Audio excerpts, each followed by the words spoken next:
This video is sponsored by Normandy 1998, Christopher Mitchell, 212th Trooper and Sylar 1610, and brought to you by 212th Trooper who requested this topic. If there is a video you want me to make, just head over to Patreon and become a channel member and select the Pickled Producer tier, since among other benefits, you will get to make a video request every month, be it the continuation of an existing series or a brand new story. Also, while I have you, please consider liking the video and subscribing to the channel, since it costs you nothing and really helps the channel to grow. But with that out of the way, let's get on with the story. We pick back up with Izuku overlooking Kamino Ward once again from atop a building, his eyes scanning the street through the lenses of his helmet. In his ear, the voice of Ochako rings through the comm, asking if he's had any luck finding their target yet, though when he admits he hasn't, she promises to keep looking before firing one of her hooks and floating away in the direction of a new vantage point. At present, the pair of provisional heroes are undertaking a mission as part of their work study, to find and apprehend a villain who has developed a habit of robbing banks in broad daylight. In fact, in the wake of All Might's death, many villains have gotten bolder, with this in turn putting higher demand on pro-heroes, and forcing sidekicks to do a lot more on-the-ground work such as this. Luckily, Izuku and Ochako's target is just a D-rank villain, something Bruce is more than confident they should be able to handle considering the Stain incident, with Izuku spying him in the crowd as he attempts to get away from his latest heist. Admittedly, he is rather easy to spot considering he is made up of green slime, though even still the boy radios his friend to share the villain's location, then descends to the street below with his cape. Wanting to use the element of surprise to his advantage, Izuku wordlessly lands a dropkick on the crook who in turn attempts to flee down an alley, having figured all the heroes would be too busy dealing with real threats to chase down a small-time thug like him. However, Hero's path is blocked by Ochako, who has likewise descended, and seeing that their masks are sealed off so he can't drown them, the sludge villain begins looking around for a sewer grate or similar hole he can escape through, only to feel a strange fluid be squirted into his liquid body. Looking back, he sees the black-clad hero holding some kind of canister, before stating in a deep modulated voice that he's just sprayed him with explosive gel, so unless he surrenders now, they'll be cleaning globs of him off the next zip code. Urgently, the sludge villain attempts to protest that he thought heroes had some sort of code against killing, though in his cold mechanical voice, the other guy retorts that he wouldn't be killing him, the gel would. Having heard enough stories about the symbol of vengeance to believe this, the villain gives up, since he'd rather spend a couple of years in Tartarus than be blown to Kingdom Come, with a girl hero laying her hands on him as he floats into the air, before slowly deactivating her quirk so he can be poured into a bottle.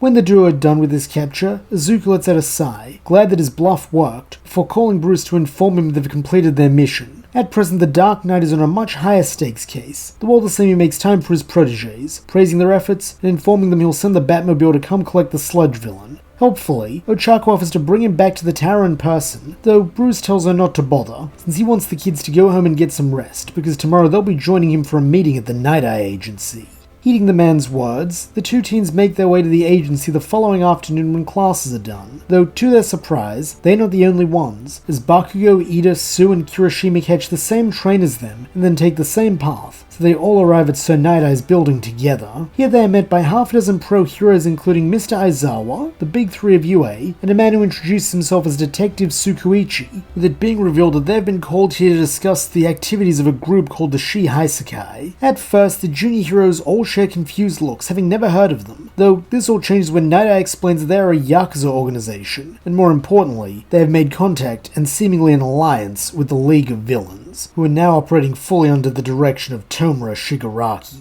While this does explain the severity of the situation, it does not explain why they are here, though when Bakugou loudly makes this point, the former sidekick of All Might silences his protege with a look, then resumes his briefing, as he was just about to explain that on top of their nefarious alliance, the Shi Haisekai have seemingly begun manufacturing and distributing a quirk-destroying drug in the form of bullets. Needless to say, this could shake the entire foundation of superhuman society if this drug were to go into circulation, though fortunately, it seems they're still in the development phase, since the one Fat Gum and his team had used on them and subsequently recovered for analysis only temporarily robbed Sun Eater of his quirk. Nonetheless, this leaves them with a serious problem, since their best chance to gain information on the League and also stop the spread of this dangerous drug is to strike now. But if the Haisekai group have already made advancements on the version they've given to the public, then by launching a raid on their hideout, they run the risk of losing their quirks permanently, and costing Japan many of its premier heroes during a time when they're needed more than ever. Rising from his seat, Bruce speaks up, factually stating the most logical solution is to send him then, since as a quirkless hero, he can sneak in and handle the Shi-Haisekai with minimal risk. While most do see the sense in this plan, some of the more outspoken heroes like Rocklock are loath to leave such a pivotal mission to a foreign hero, and understanding where they're coming from, Bruce agrees to a compromise. The rest of them will be on standby, and should he fail to return within an hour, or should something go wrong, they can launch a frontal assault as Plan B.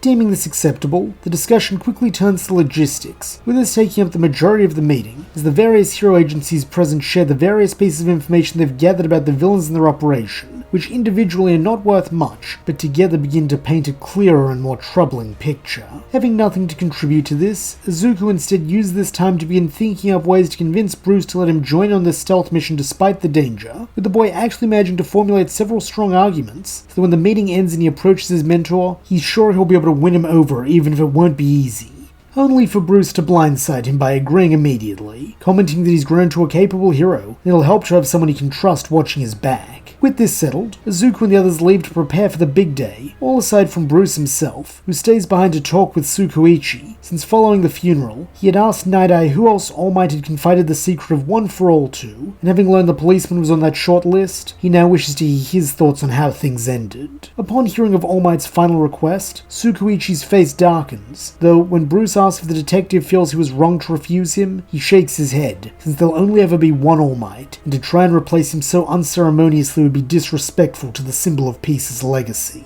Glad to see they're of the same mind, the Dark Knight then proposes a partnership similar to the one Tsukuichi had with All Might, since if he's going to be operating in Japan more often while the surge of villainy is going on, it'll help to have a trustworthy friend in the police department. Nodding, the detective agrees to those terms, since in spite of what people say, he can tell the Batman isn't such a bad guy after all, and while Bruce isn't entirely sure he agrees with that assessment, he shakes the other man's hand all the same.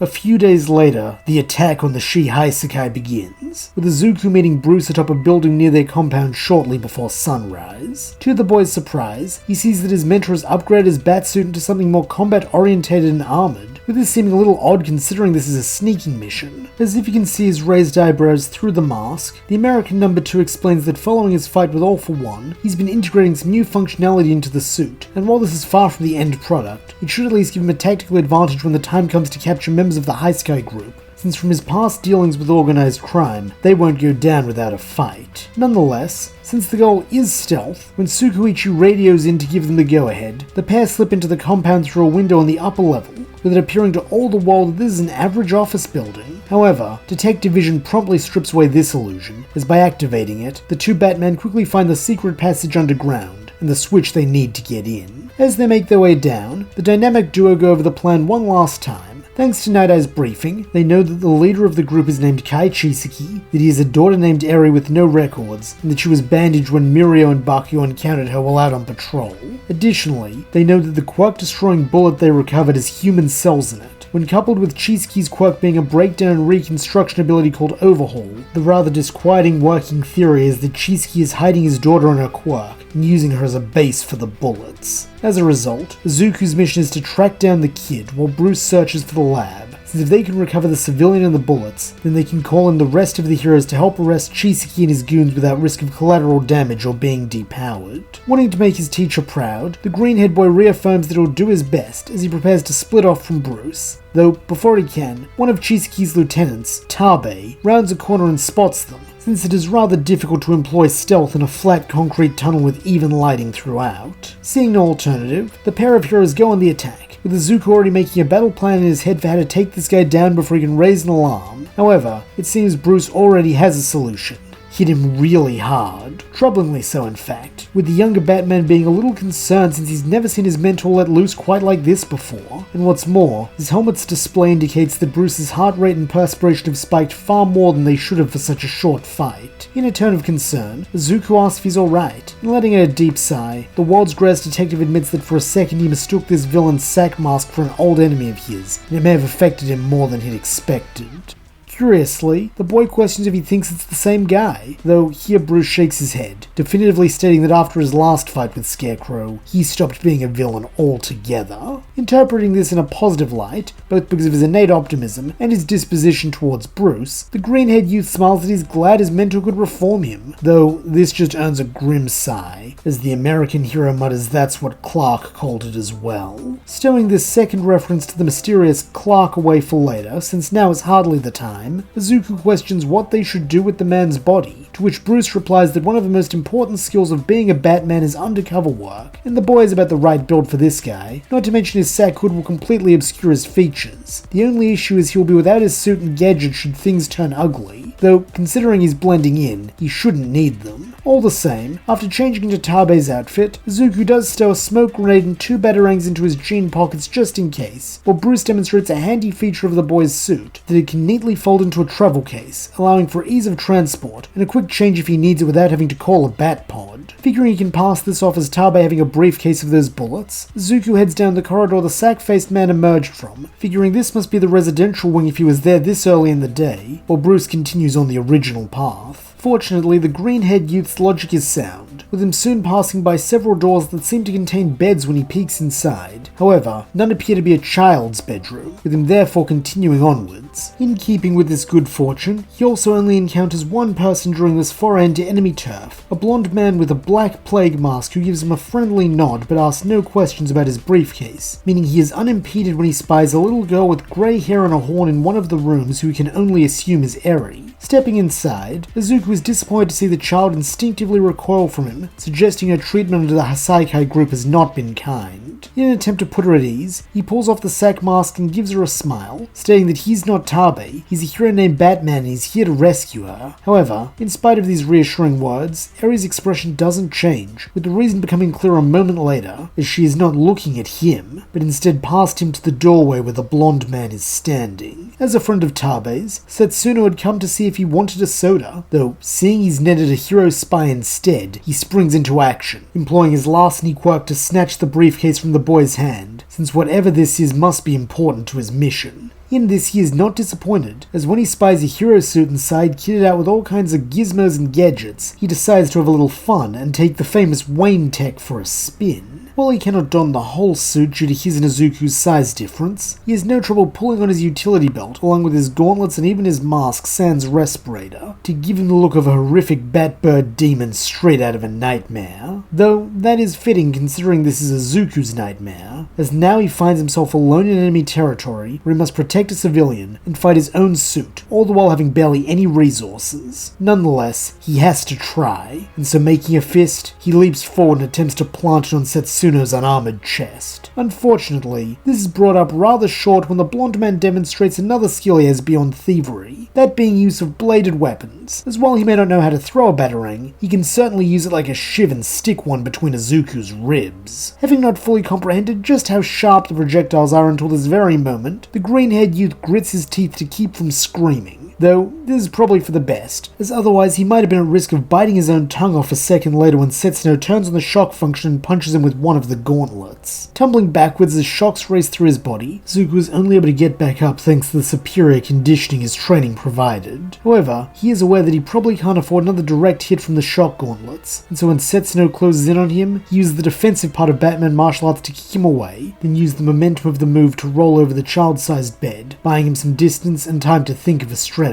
Unfortunately, this also reminds the villain of Eri standing a few feet away, and knowing every hero's fatal flaw, he jeers that he's going to cover up with these boomerang thingies before tossing a handful of them at her. Seeing the man isn't bluffing, Zuko ignores the pain in his side as he dives across the room and shields the kid, even if this means taking several deep scratches across his back. However, for some reason these only hurt for a second, though putting this down to adrenaline, Zuko moves, carrying Eri in his arms as he kicks several of her toys at Setsuno. This is a delaying tactic at best, something the villain knows well, since he's blocking the only exit, so there's nowhere this hero brat can run, with him saying as much as part of a torrent of taunts now that he feels his victory is assured. However, it seems that Izuku has other plans, deploying his one and only smoke bomb so that thick gas fills the room and obscures the two children from sight. Figuring this is so Batboy can make an escape since there's no way he and Eri can hold their breath long enough for the smoke to dissipate in a windowless room, Setsuno stands on guard, ready for the brat to rush him. though this is a misapprehension, as the smoke bomb was actually a misdirect so that Izuku could throw his two batarangs in wide arcs that circle round the blonde from both sides and strike the gauntlet's batteries, causing them to short out and give him a nasty shock. While it is a shame to see them damaged so soon after they were repaired in the wake of the muscular fight, Izuku also knows from that fight how much damage he has inflicted on Setsuno, and so refusing to squander this, he puts Eri down and charges in at last for a flurry of Batman martial arts that takes the villain out of commission, and proves once and for all that it is the person, not the gear, that makes the hero. However, even this cannot be a simple matter, as when it becomes clear that he is going to lose, Setsuno stops defending himself, instead putting his focus into screaming there's an intruder in the base. Since his worthless trash, it is his duty not to think of himself, but instead the young boss who must be protected. Since if there's one hero, then there might be more. Like the lighting of a signal fire, raised voices ring out down the corridor, with Izuku grimacing as he really messed up this time, though knowing he doesn't have time for self-pity, he instead starts putting his suit back on. As he does so, something strange catches his eye. The place where Setsuno stabbed him is completely healed, like he was never attacked at all. Making a mental note to get to the bottom of that later, the green-haired boy then holds a hand out to Eri, promising that he'll get her to safety, since there are more heroes above ground. However, to his shock, the girl recoils, with Izuku having to assume this is a result of Chisaki's abuse, a fact which only makes his blood boil, though when it becomes clear that he is not about to strike her, she reluctantly takes his hand and allows him to lead her back the way he came. By now, a dozen or so goons have filled the corridor in an attempt to block their way, though refusing to let them have Eri, Izuku makes use of his re-equipped utility belt, tossing a volley of batarangs into the nearest criminals before lifting the girl onto his back and urging her to shut her eyes tight as he deploys a flashbang.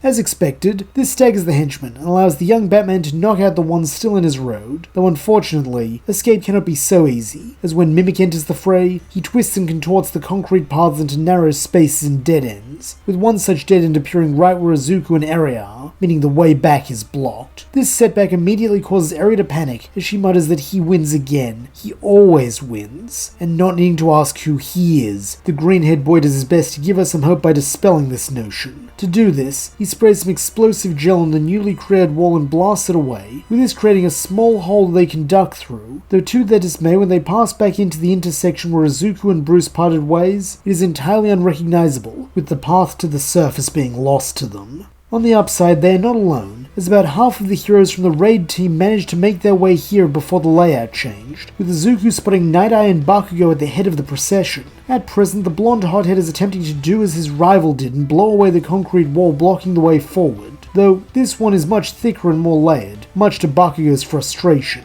In an attempt to help, Kirishima joins in by using his rock-hard fists like jackhammers on the places the other boy is blasting, though when Izuku offers assistance with his gel, Night Eye waves this off, retorting that his job is to get Eri to safety, so he should try and use one of the less fortified side passages, since from what they've gathered, there are several hidden escape tunnels, or at least were before that villain changed things. Nodding meekly, Eri confirms that she knows one not too far from here that she would often be taken out of, so maybe it's still there. Smiling encouragingly, the green-haired youth calls her the best, then following her directions, he detonates another sealed path and prepares to slip through. Though, before he goes, Bakugou briefly turns back and gives his rival an order. Don't let that psychotic bastard Chisaki hurt the kid ever again. Got it? Nodding determinedly, Izuku then vanishes from sight as he begins making his way down a corridor that seems mostly unaffected by Mimic's quirk. Optimistically, he assumes this is because it is unimportant and they will run into no villains here, though actually, it is the opposite, as the henchmen had not wanted to impede the young boss's path, so that as Izuku and Eri round a corner, they come face to face with a fleeing Chisaki. Eyes flashing cruelly, the masked man thanks the young hero for returning his daughter to him, before ordering Eri to come along, his hand already going to his glove. Knowing what this means, the grey-haired girl attempts to comply, though Izuku stops her, stating that he made a promise, so he'll protect her no matter the cost. In his smug voice, Chisaki calls these brave words, though last words often are, before removing his glove and reaching down to touch the floor.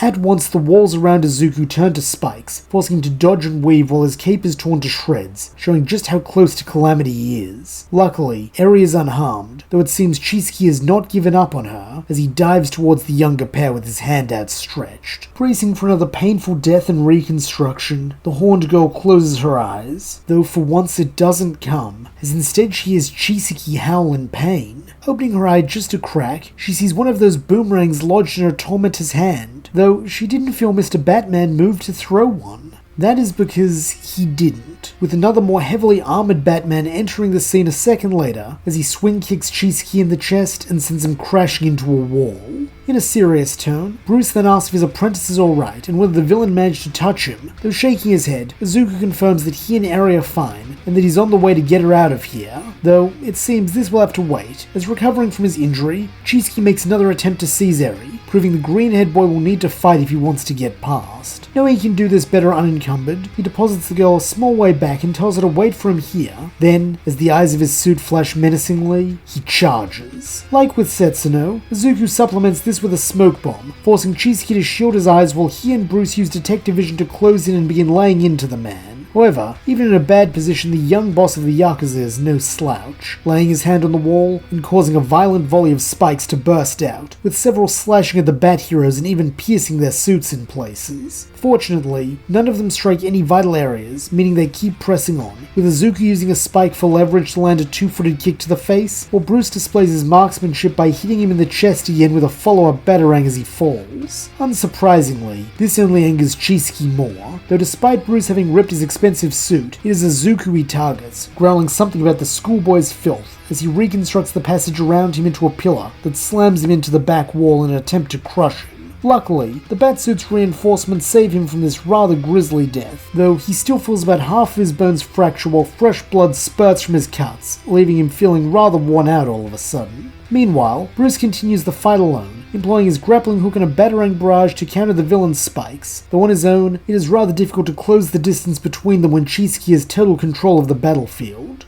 As a result, it is not long before a lucky concrete spike pierces the American's leg, trapping him in place and leaving the gangster free to reclaim Eri and make his escape. That is, unless Bakugou has anything to say about it, as screaming for Chisaki to keep his damn hands to himself, the blonde hero unleashes a howitzer impact that shatters the spikes into rubble, while also pushing the villain back, having apparently completed his task of opening up the main path. A second later, that upperclassman Bakugou seemingly befriended in the wake of the initial internship pops up from under the ground to uppercut Chisaki, only compounding the damage, though when Izuku tries to warn him about being in touch range, the elder blonde just grins as the enemy's hand passes through him, courtesy of his intangibility quirk. He then proudly introduces himself as Lemillion, with he and Bakugou taking over the fight, as they seem to be the perfect pair to combat Chisaki's Overhaul quirk, with Lemillion's intangibility quirk meaning he can fight in melee range without being touched, while Bakugou simply flies around and blasts the crook with explosions which he can't deconstruct. Once again, it seems that Chisaki is more upset with the actions of the junior partner,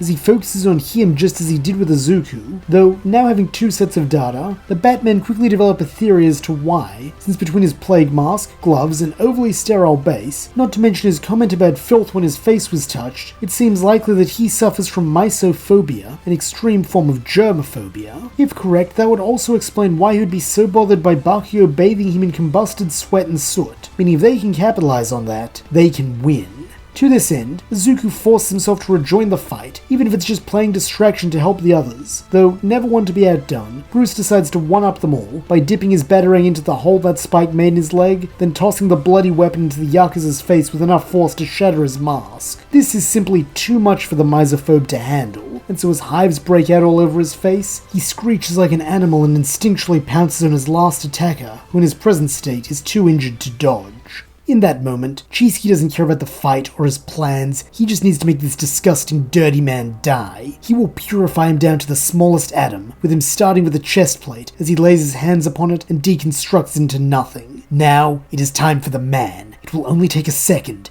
and then he will be gone forever. However, when he tries to deconstruct him, something happens that has never happened before. From an outside perspective, it looks as though Chisaki's been burned or shocked, as one second he is atop Bruce while the others all cry out for him, and then the next, he recoils with a horrified gasp as he claims the Batman is not normal, not right. He is alien down to the very matter that makes him up. Though seemingly paying no mind to the ravings of a madman, Bruce glibly states that he's one of a kind alright, before socking Chisaki with the shock gauntlets and taking him down at last. And just like that, the fight is over. Though the question remains as to how they're supposed to keep this criminal secured, since anything he can touch he can overhaul, meaning he'll free himself once he wakes up. Still feeling a deep anger for how he treated Eri, Izuku suggests using one of those quirk-destroying bullets, though here Bruce interjects, stating the bullets were all destroyed by the time he reached the lab, so he was unable to recover them. Cheerily, Lemillion grins that at least that means they can't be used on anyone else, with Izuku agreeing that this is probably for the best, while Bruce nods, before saying that in regards to Chisaki, the police will probably just need to keep him sedated once he's given over to them. Speaking of, the two blondes reveal that most of the other Shi Haisekai members are being rounded up as they speak, with the two of them having gone ahead to try and stop Chisaki from escaping, so now that this is done, they should probably bring him in and get back to Sir. Having no objections, Bruce and Izuku surrender custody of the criminal to them, though this time it is the green-haired boy's turn to give his rival some parting words, thanking him for coming to back them up.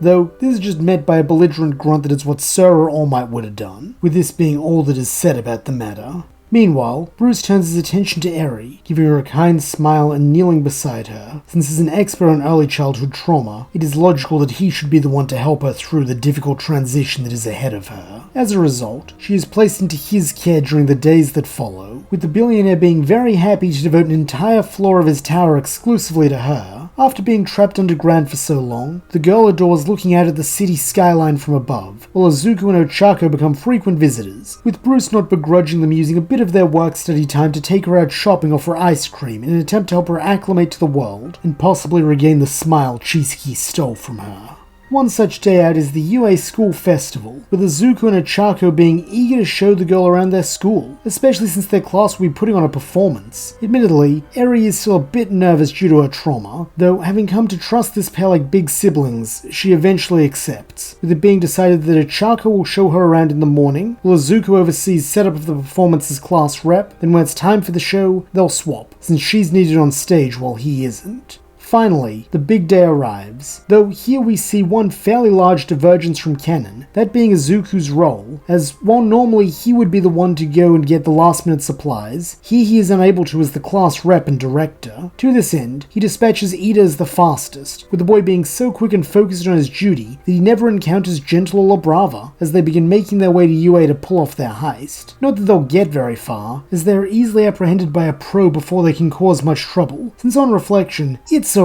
really bad idea to try and pull a heist at a high-security hero school on a day even more pros are present and on high alert. Fortunately, while the two bumbling crooks are having a rather bad time being carted off to Tartarus, Eri is having a lovely day, as those among Class 1A who have not met her yet are quick to dote on the sweet girl, with even Bakugou gruffly asking if she's holding up alright when she attempts to hug him as thanks for the part he played in her rescue. Now knowing who it is that will be watching them, Class 1A are more devoted than ever to putting on the best show they can, with everyone putting their all into the performance, whether they're on stage or backstage, while in the crowd, Izuku and Eri watch, with the excitement being palpable. After all the hard work his friends have put in, the green-haired boy is happy to see it all pay off, though this is nothing to the joy he feels when he spots Eri smiling on his shoulder, as perhaps now her road to healing can begin. Meanwhile, down in his underground laboratory, Bruce sets to work on a much grimmer task, as from a hidden compartment, he pulls out one of the quirk-destroying bullets he stole from the Haisekai hideout. While he does feel a little bad about lying to Izuku, he knows the honest boy would feel honor-bound to report it to the Hero Commission, but considering the current state of affairs, he doesn't trust them or any governing authority with the power to take away parts of those who defy them, since he's seen firsthand what that can lead to.